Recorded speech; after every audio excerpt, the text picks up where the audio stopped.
अल्हम्दुलिल्लाह अल्लाह रब्बुल इज़्ज़त की ज़ात के खसूसी करम की वजह से हमारी चीमा बरादरी का इत्तेहाद दिन ब दिन मजबूत से मजबूत तर होता चला जा रहा है।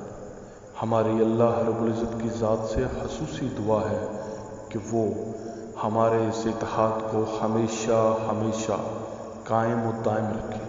और हमारी ये भी दुआ है अल्लाह रब्बुल इज़्ज़त की ज़ात से कि वो अपने प्यारे महबूब मोहम्मद मुस्तफ़ा सल्लल्लाहु अलैहि वसल्लम के सदक़े हमारी मदद फरमाए कि हम फलाह इंसानियत के लिए यूं ही कोशां रह सकें।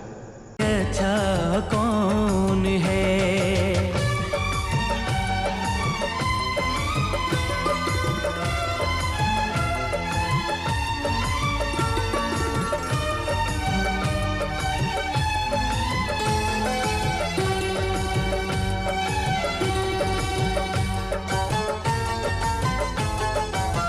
नैना जी, रेगिस्तान की चांदनी रात की बात ही कुछ और है।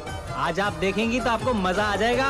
प्यार से मुखड़े को आके चूमती है चांदनी, सारी दुनिया में है बिखरी बस तुम्हारी रोशनी।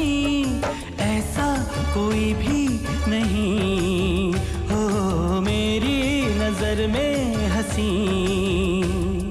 मेरा दिल कहता है जानम तुमसे अच्छा कौन है। मेरा दिल